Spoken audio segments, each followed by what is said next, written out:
Hey guys, I just came off StreamYard with no less than George Gammon of Rebel Capitalist. We had a great conversation, nearly an hour, but we went into a lot of detail. What's happening in Europe on the mass migration, all of the various drivers, the people up top, the UN, the EU, and who's actually orchestrating this, do we reckon, given all of the evidence. So you're going to enjoy this chat, and oh, don't forget, ivorcumminsworkshops.com just ran another bunch of online workshops with incredible advice, I would say, and all the tools and templates and worked examples. And I'm doing mental strength, very important these days, and also critical thinking is my other one, and weight loss masterclass. Lose weight in the next few weeks, no question about it.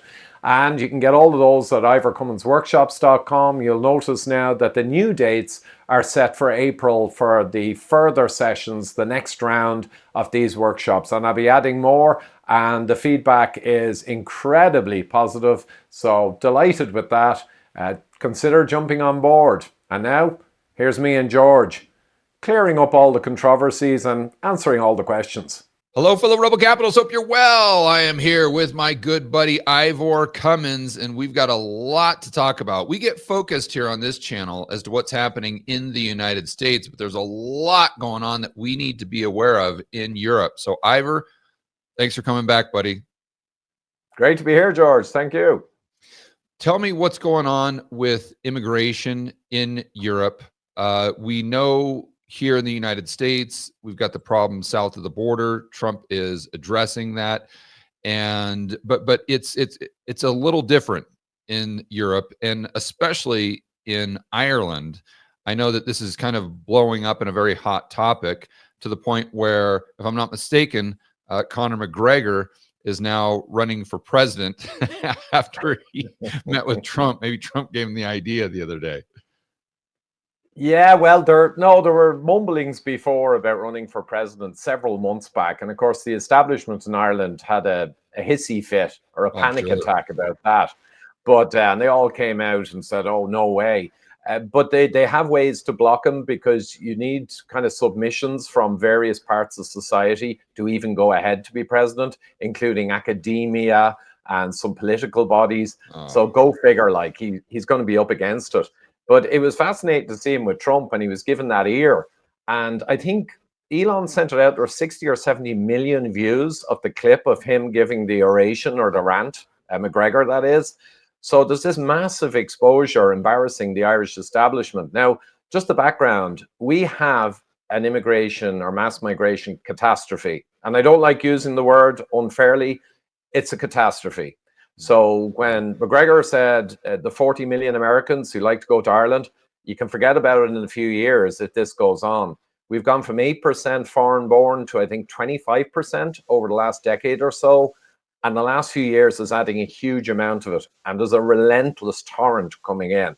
Why is that, Ivor? I mean, here in the United States, we know that it had a lot to do with the Biden administration policy, to the point where they weren't even really, they're almost allowing people to, or just looking the other way at the border. And then they're incentivizing people to come over by giving them, as an example, like a $10,000 debit card, or basically giving them some form of welfare. So then what do you expect? Of course, you're going to have thousands and potentially millions of people that are crossing the border from the South. So, but why have you guys seen such an influx there in Ireland? Well, yeah, so there's a massive magnet of cash, housing, promises, anything you want. So to give an idea, 2022, our Minister for Children, I think, and Migration or whatever, completely weird individual, sent out a tweet on X in Ukrainian and basically said, country's open business, come on over. So you could say, fair enough, oh, there's a war, it's tragic, fair enough. But his department also sent out the same tweet in around 8 or 9 other languages, including multiple African ones and Georgian, the country, not the state. And that's the way it was played. So basically, Ireland, clearly our politicians are hell-bent on flooding the country. There's no way around that. Whatever about why, that clearly they are hell-bent. Anyone who complains, even though he got 72%, I think, in an official poll from establishment newspaper, a year and a half ago, 72% said the government needs to do something about the migration. You know, it's not on. In other words, Ignore. less, not more. Yeah, the poll was saying you gotta slow this down. It's crazy. People are already seeing the change to our capital city and other areas, and they just didn't know what was going on. Government ignored it, and the government and the state media, which is like Pravda in Ireland, it's comical. You would not believe it. They basically scream down anyone who complains and calls them essentially racist, far right, yada yada yada. So the whole organ of media and government in Ireland is flooding the country with no abatement. That's a fact. Now, who's making them? I would suggest, almost certainly, they did not think this up themselves. There's no way they would. Our politicians are shockingly bad. They're terrible, but they follow orders of globalists. So Right. the UN, the EU, we had the EU migration replacement paper in 2001, I think, and it pretends it's for pensions in 30 years' time, but it's to flood the zone. For whatever reason, they want to flood Europe with far Eastern Africa and whatever, just whoever is very different from over there. That's who they want in. And our government are clearly following that without a second thought. So it's EU, UN, WEF, I think, but they're kind of a dirty brand now. And the NGOs. I mean, in Ireland, the NGOs, the money they're paid, 80 or 90% of the NGO money, and there's around 10,000 of them, right, in Ireland, 80 or 90% of their money comes from our taxes. So they're non-governmental organizations to promote mass migration, weird sex stuff, trans, you name it. Anything bad for Ireland, they're screaming about it. And 80 to 90% of their funding comes from our tax money, which it's just insane. Yeah, it's very suspicious to me, because if it was just happening in Ireland, I'd say, okay, well, maybe it's just the puppeticians, as you call it. That's a great word, but I'm gonna have to steal that. But the puppeticians there have just completely lost their mind. But when you see this happen, not just in Ireland, but across Europe, and then you see this happening in Canada, and you see this happening in the United States, all with the same political affiliation, let's say, you've got to scratch your head and say, wait a minute here. Maybe this is an organized attempt, a globally organized attempt to bring all these people into XYZ country. Because if it was just a demographic issue, like you were saying there, for the pensions and whatnot, okay, we don't have, the demographics aren't great in the United States, but they're not horrible. They're not like China. They're not like Japan. And so that doesn't make a lot of sense. But because it's so globally coordinated, this is kind of a red flag for me, because in my mind, we saw the same global coordination around the cerveza sickness, and we all know how that played out. And then now we all know that there was probably a lot of nefarious or sinister activity in that coordination. And it just, I guess what I'm saying is, it just feels like the same thing here with immigration. What's your view? Yeah, essentially, I mean, pattern recognition is very important in the problem solving. It's not the whole thing, because you need ultimately hard proof. But the smoking gun here is pumping out, billowing out black smoke in the way that you describe. And if you go back to, I think it was Peter Robinson, head of Goldman Sachs, Jesuit college boy, shot up through the ranks of the kind of bankers.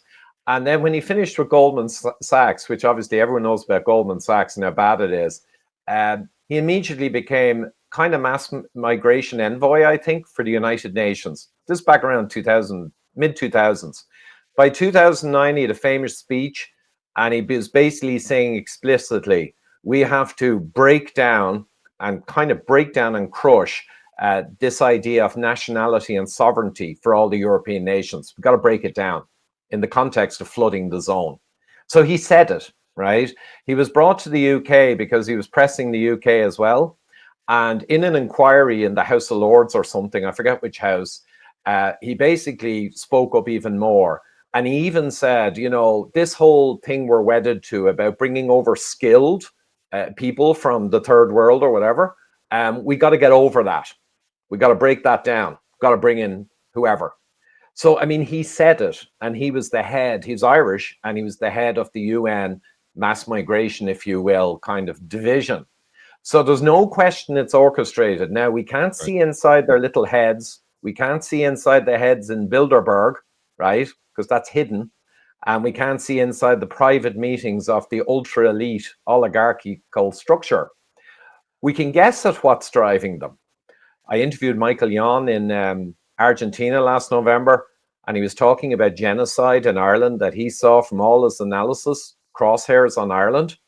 And because the interview was so strong in content, I didn't actually release it. I kind of let it slide. But he said about the Darien Gap, he lives down there and he has enormous data. And he got drone footage and photos because a few days in advance, a director of one of the big NGOs that's doing all the passports and is very active in the Darien Gap to get America invaded, as he would say, that guy apparently became head of Department of Homeland Security. And when he did, he went down the Darien Gap, and then the numbers went up even more. So, like, there's a strategy. Michael Yon was saying that basically the US is enabling it. You can call it the Biden admin for sure, but I guess the US deep state, whatever, right? They're enabling it. It's not Mexico. Michael said Mexico actually would like less of it because diseases were coming through. Panama would like less of it, but they couldn't because the US is deciding, no, it's fine. So it's really complicated, but it is I love Michael Yon's phrase. He said we have a meta tribe of sorts of oligarchs. We got Russian, we got Chinese, we got State Department, deep state. We have all these oligarchical elite figures, and WEF, of course, and all the Soroses and all those people, Bill Gates, he meant. We've got all of this structure, and they're all looking for a piece of the pie of control and management of the West. And I guess this is just one of their strategies. We'd have to guess at how it helps them, but I guess Peter Sutherland said we need to destroy nationalism and we need to destroy sovereignty in all these individual nations in the West. We must do that to progress the world government kind of thing. So I guess it's one of their tools. So, okay, go back to that, Ivor. Like when these globalists, the gentleman that you mentioned there, I think with the United Nations, that was really, really pushing this hard. They're never going to say we want to do this because we want to completely break down the culture of the West, or they're never going to come out and admit what their true intentions are. But what is his argument for doing this? Because obviously they're going to put some sort of positive spin on it, that we have to do this because of this positive benefit. So what is his actual argument if you have to like steelman it? Well, just to paraphrase from when I went through a bunch of his quotes, etc., they've got we need it economically because of the lower birth rates. That's an old go-to. And then they always put in a bit of philanthropic nonsense. So it's the same as Bill Gates. I mean, the eternal joke. He's accused of being a megalomaniac. He goes to the Supreme Court around 2000 and he's thrown out as a megalomaniac and he's stopped from his megalomania. And as someone commented once on X, the next morning he woke up and suddenly decided he wanted to save black babies from diseases in Africa. Right. So he got into vaccines. I mean, Sutherland's the same.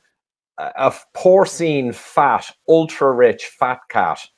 God knows what secret societies he's in. I don't know. But he's top of Goldman Sachs, straight into migration. His excuse is birth rates, and we need to save the poor people. Yeah, right. But what I described is more the kind of obvious strategy. It's to break down nationalism and sovereignty. And a lot of our politicians, including the head of the country a few years ago, shouted in the parliament, we have to get rid of and eradicate this old-fashioned idea of sovereignty. And he was promoting some EU nonsense. But it shows you their tone. They want to destroy sovereignty and largely history and culture. Because in Ireland now, our capital city, funny enough, I have a good pal, a friend of one of my children, and he said even though he's got a Nigerian background, I don't know, quarter or half, can't remember, he said he doesn't really go into Dublin City anymore because it's like little Africa, at night in Dublin City. And another corporate senior exec friend of mine who doesn't get into these topics at all, he was chatting and he mentioned it. He said, I was in Dublin for the first time in ages on the North City, and I walked for the exercise to my kind of meal meeting, business dinner. And he said, in 20 minutes walking, I saw less than 10% Irish people on the whole journey. And he was just astonished. He was just astonished. So a lot of ordinary people don't quite realize. But what's going on in Ireland, I mean, they're doing a couple of hundred IPAS, immigrant centres, and they're building big, what look like military barracks. And everyone's held out. And people have drone footage showing them. They're huge. So they're bringing in so many illegal migrants. They literally have to build industrial scale facilities just to house them. And that's on top of using up nursing homes, hotels. Like one hotel, this, I'll finish on this, George. One hotel in City West in Dublin, I just saw 2 days ago, has pulled in over a few years, just a few short years, has pulled in 630 million euro from our taxes just for housing migrants. That's one hotel near Dublin. Yeah. And so what I want to point out is why this matters if you're American, or why this matters if you're, Vietnamese, or, is because you need to understand that this is a global push here. And we can speculate as to what the motivation is or what the end game is for them, the objective. But you have to realize that this is actually happening. And let's go back to their argument, Ivor, about this being for future Social Security and whatnot. Okay, if you are bringing in people that cannot afford housing, to the point where you have to build $600 million worth of housing for them, they're effectively homeless. How are they going to contribute to the Social Security pension, the fund, in order to benefit the existing Irish people? It seems like the opposite is happening. They're not contributing to the pot, they're taking from the pot. So it kind of defeats that argument right off the bat. Absolutely. Well, the time value of money, of course, all the money that's being soaked for the last X years and the next Y years. If you put that aside, obviously with kind of increase in value, you'd have masses of money in the future if you did it, but they don't. The other thing is, around 10 or 15 years ago, it was common that European countries like Italy and Spain, I think Ireland as well, did some of it. They were promoting people having children, kind of for the broad reason that you don't want to let your population collapse and be an old population. That's not that long ago. That's gone. That was cut. And they've gone a completely different way. So I think it's more along the lines of the reasons I was kind of conjuring up. Viktor Orban in Hungary is staying with the old way. They're keeping the walls. They're not allowing in uncontrolled migration. And now he's bringing in zero tax rate if a woman has 2 children, and a hugely improved tax rate if a lady only has 1 child. So they're doing what you would do if you're worried about population collapse. I mean, it makes no sense. The cost, I forget the European country, it was maybe Denmark, and somehow under the radar, they got away with doing an analysis of the numbers you're talking about. And it was net kind of negative, right? Because of the earnings of immigrants over 20 to 30 years. It doesn't even add up. Yeah. So it's a BS excuse. It's cover. That's all it is. It's cover for what the big boys want, the globalists. Yeah, it's probably a politically incorrect view I have, but I do believe that culture matters a lot. Right? Like all human beings are equal in the eyes of God. I think we're all created equal, but the cultures are quite a bit different. There's some cultures that obviously excel at certain things, such as let's just say the Chinese culture. They're going to excel in education. Like if you've ever known Chinese parents, I mean, they are they don't care about sports, I can assure you. What they do care about is they care about their kid getting A's in math and science, all these things. That's really, really important to their culture. And that differentiates it from, let's say, the American culture, where we like to focus a lot more on sports or music or expressing yourself. And I'm not saying one's bad or one's good. I'm just saying they're different. They're a lot different. So when you're bringing in people where their culture or what they're bringing to the table doesn't really make sense from an economic standpoint, you have to assume that the reason they're being brought in is for an ulterior motive, let's say. So let's go back to that, Ivor, because they say that we have to break down nationalism. We have to break down sovereignty. What's their rationale for that? Like, what positive spin are they putting on that argument? Well, at the time that was quoted by Sutherland at some big talk he gave, I think it was the UN, it wasn't really, that was given simply as, this is perverse. My memory is that was given as a reason why we're bringing in loads of people. So we're bringing in loads of people because we need to break down nationalism and sovereignty. And the broad intention was for a unified UN and EU, we need to break down national sovereignty and nationalism.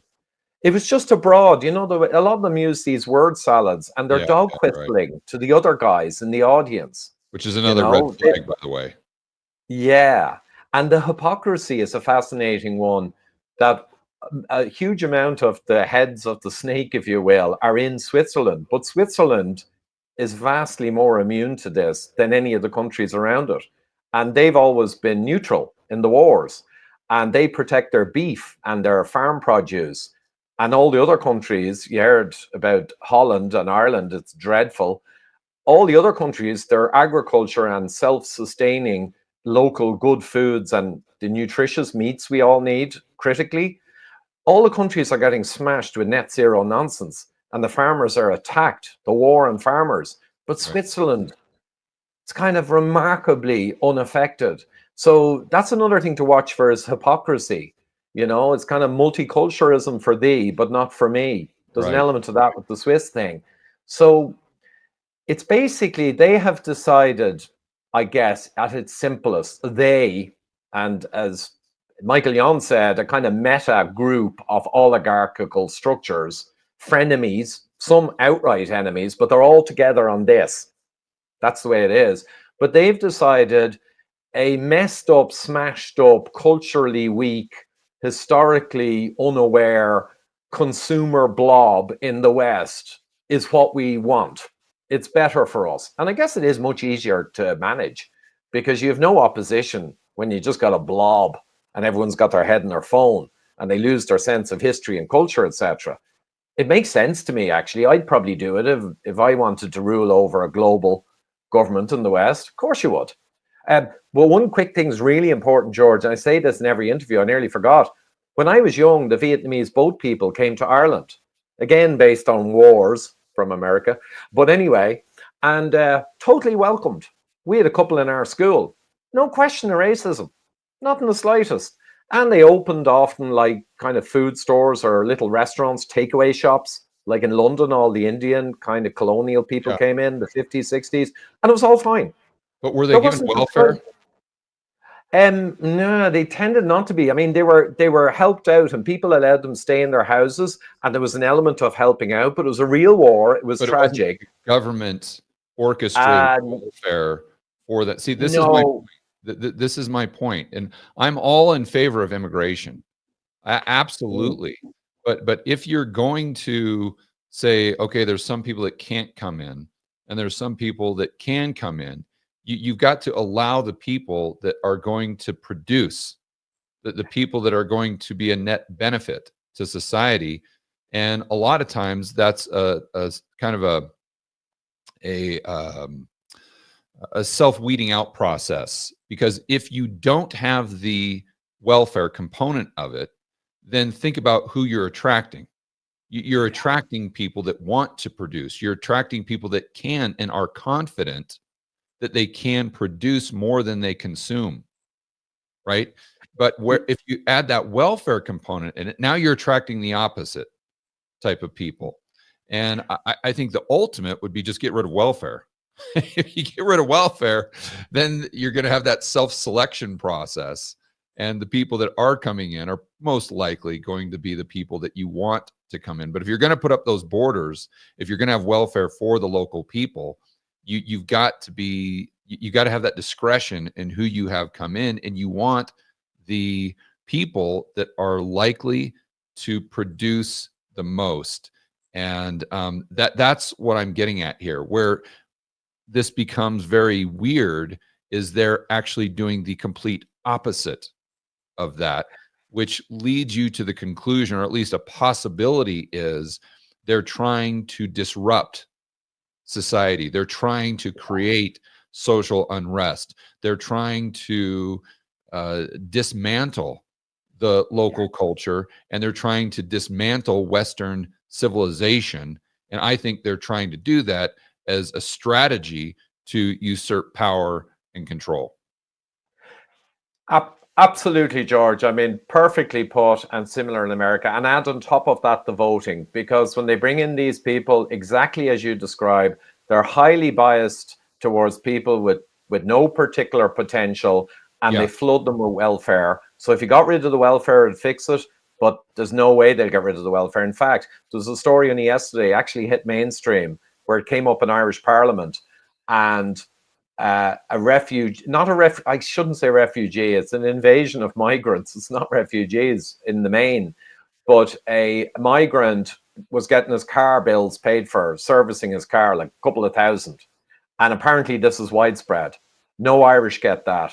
I found out from another person who works in the department of the government, and said basically that it takes 2 years to get on a special enhanced kind of unemployment benefit for Irish people, where I think they pay the employer while the employer gets the person. It takes a couple of years and waiting lists.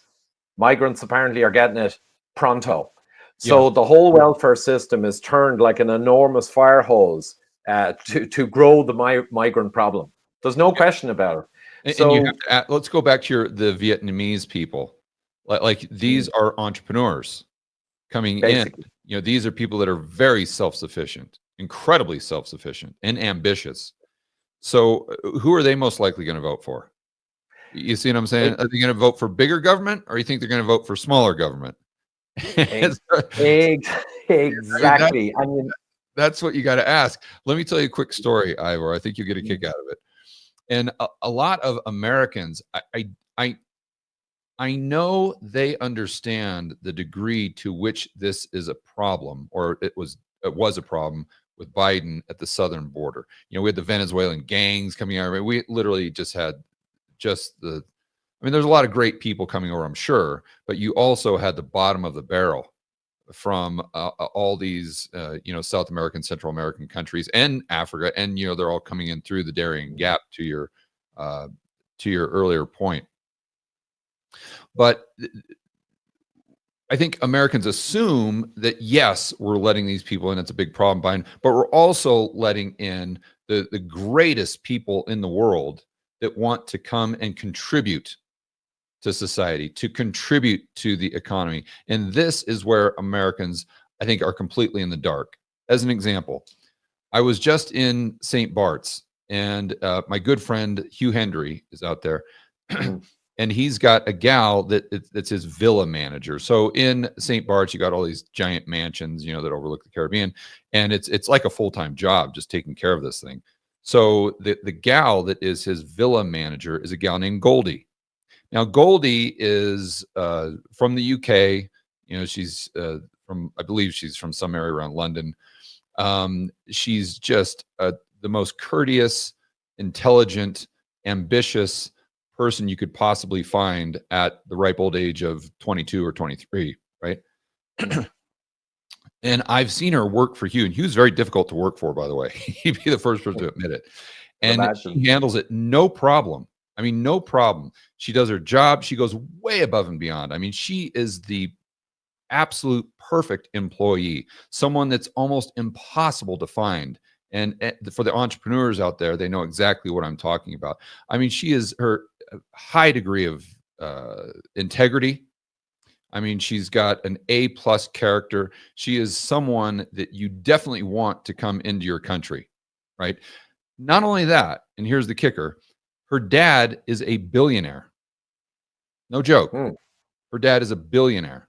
All right. Yet she's still out there just hustling, working 12 hours a day, doing all this crazy stuff for Hugh, this manual labor, cooking. I mean, doing all these things just to make sure that the villa is taken care of and the guests there have the best experience they possibly can. Right.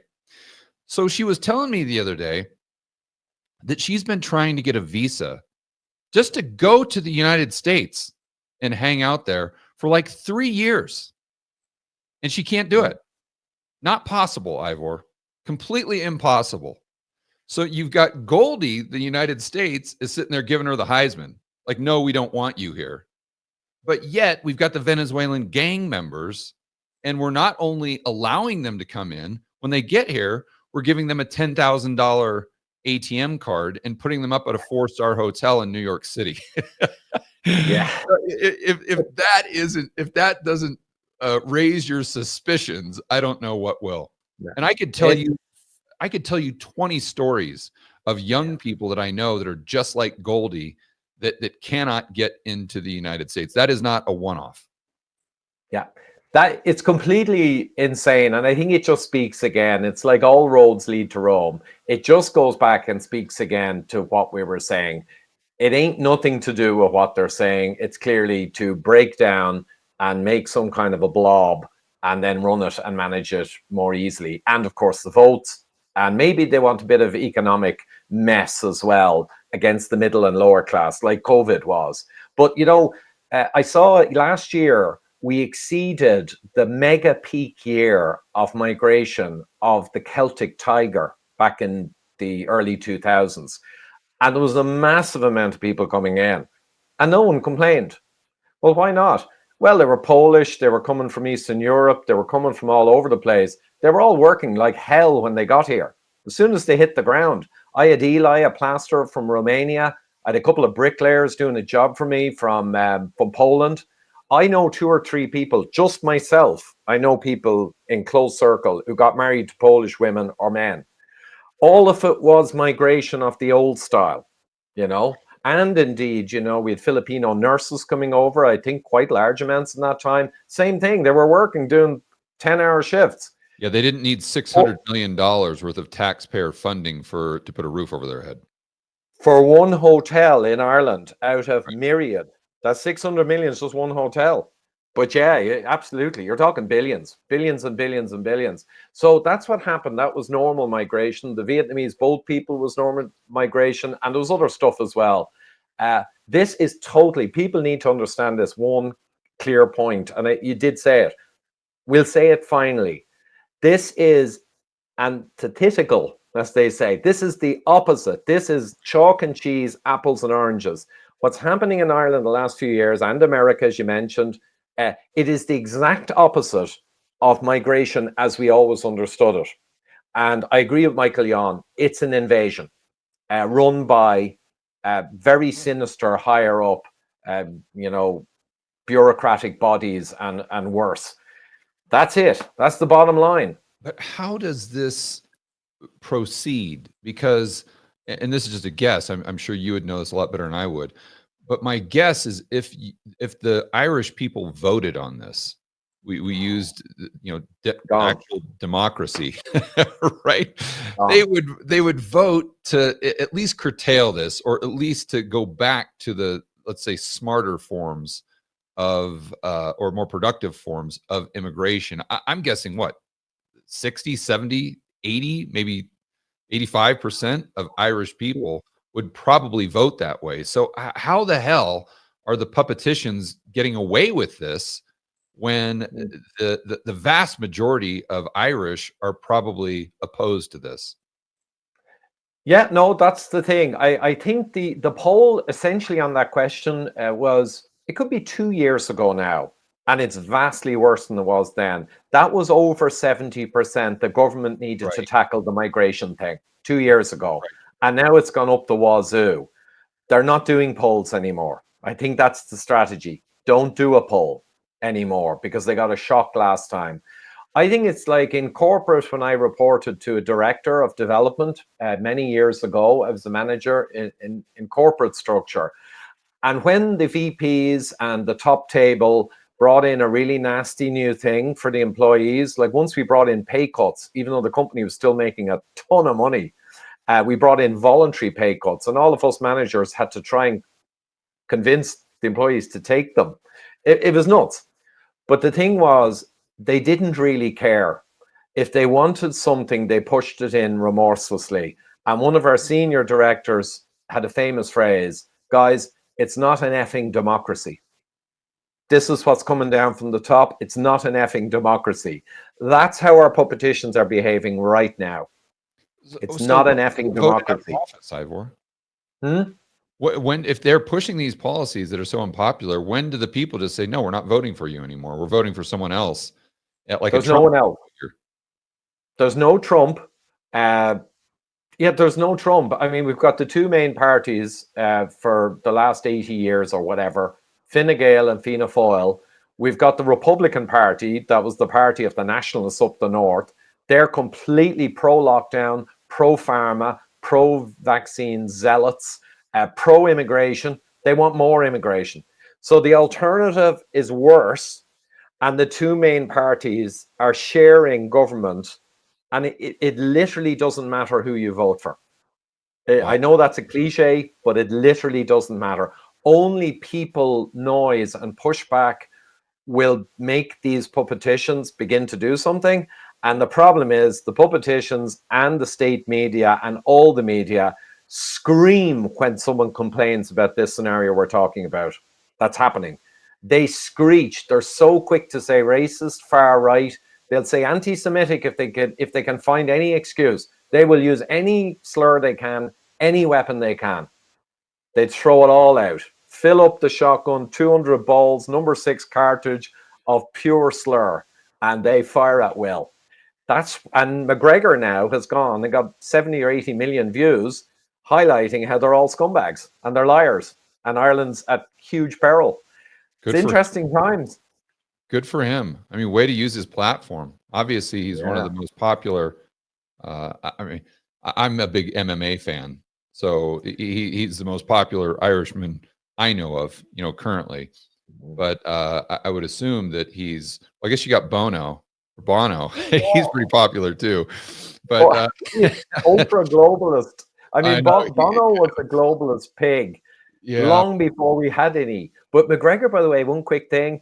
When the announcement came out in Ireland, the media went into a froth of attacking him and talking about the civil rape case, because they wouldn't take a real case. I don't know the details. There was only a civil one, because Director of Public Prosecutions probably looked at the data and said, we're not taking a case like this. Right. And even apparently the person's own pals questioned the whole thing. But I'm not getting into legalistic stuff. But after he announced the president and did the Trump thing in the Oval Office, the Director of Public Prosecutions immediately announced through the media that they're looking at him now for hate speech, inciting violence. Back in, I think, 22, when there was a migrant stabbing of children. And apparently, I don't know if it's true, but I think it may be true. They're talking about, we are at war now, guys, a tweet. But that was the day before the incident. So, like, it's just more absolute propaganda. They will do anything to stop him. So that's it. Well, that tells you everything you need to know right there.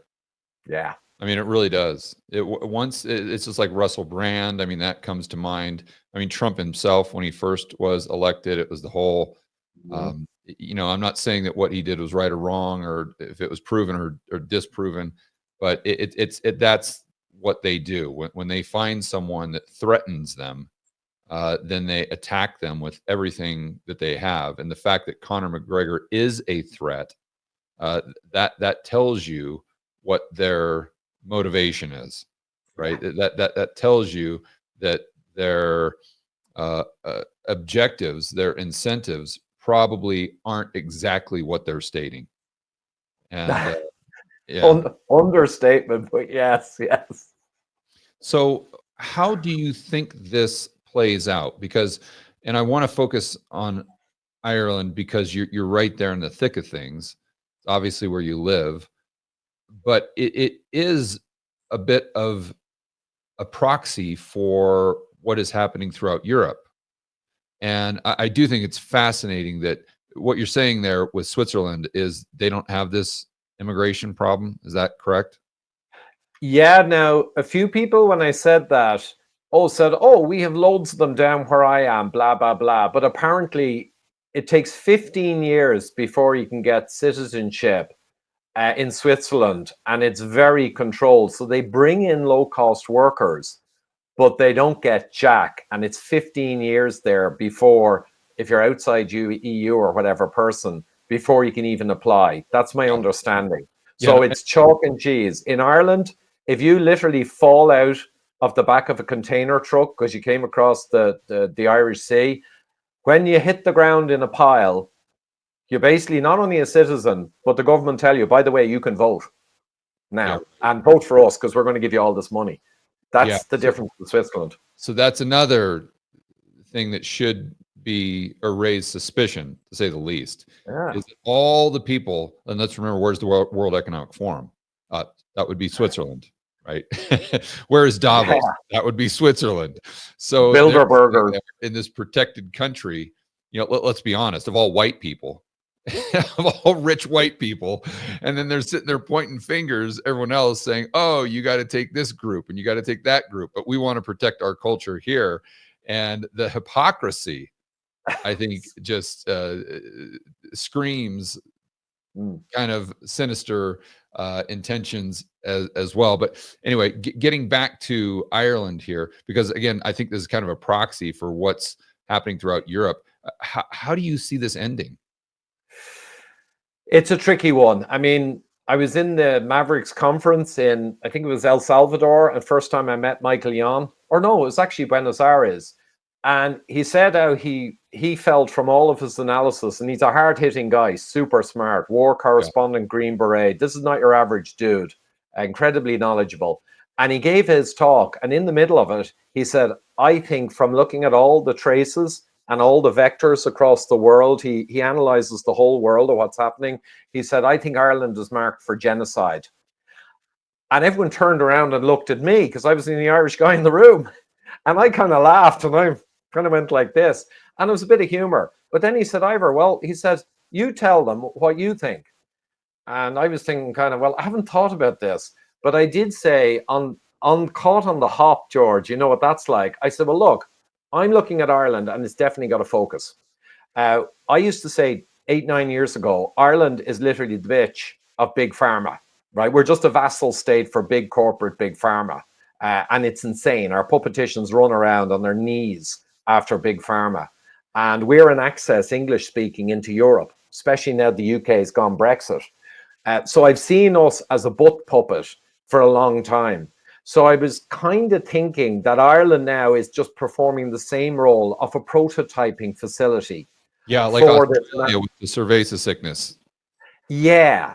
And I kind of was viewing it through that lens. So I articulated this, and Michael thought that was a fair point. But I said, I don't know as much as you do from looking at the big global picture. And he went on. But he also stressed, when I questioned him on genocide, like, these genocides around the world, like deaths and like they want to wipe out the Irish, the true Irish pop, like eradicate them. Is that what he's implying? Well, no, he actually clarified that, which was fantastic. He said genocide can be anything from kind of limiting people from celebrating their own culture and their own type, to flooding more people in, to prejudicing against the natives of a land and preferentially supporting others to the point that they begin to shrink in their nature.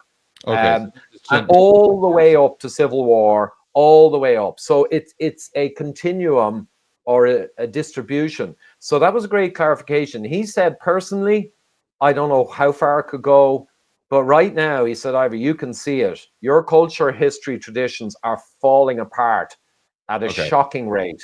Okay, so he's using grim. That pretty broadly, not necessarily for the people, exactly, but more so for the culture and the traditional way of life. he said Hong Kong was an example of a form of genocide where suddenly you couldn't speak Mandarin or you had to speak Mandarin. Anything of that nature is genocidal against a people's identity. And there's no question, the identity of people, history, cultures, traditions, everything, it's literally at the end of an M60 machine gun now for the last couple of years. How long can we maintain it in the face of that fusillade or barrage? I don't know. A couple more years at this rate, and it's like head for the hills. I don't know. It's insane. It truly is insane. People need to understand that. It's insane. And you have to point out the hypocrisy there too, which should be another huge red flag. And the hypocrisy I'm referring to is they're so intent on identity. What do you identify as today? Ivor, are you identifying as a man or a woman today, or something, or some new form of biological sex that we haven't even found out about, that you just invented in your imagination? We have to be very, very careful about Ivor's identity. He should be telling us what his identity is or how he identifies.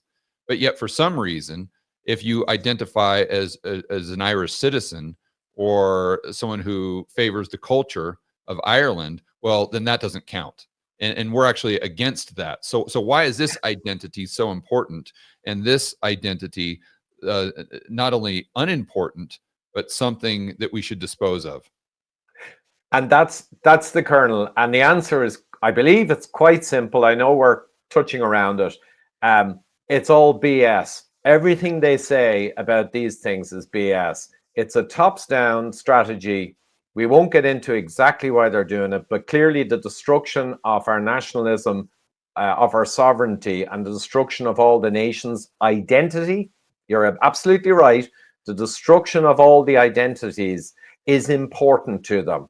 So much so that absolute havoc is being wreaked on all the countries, and the UK is in a mess too.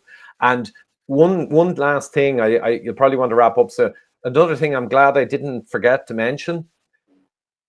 Yes, they are hypocrites in every single vector of what they say. And another one related to that is they all talk about diversity while they absolutely seek to destroy all diversity, because diversity is Irish with their culture and traditions, the French with their culture and traditions, do an accent, the Swedes up north, very austere and different. They've got all their cultures and traditions.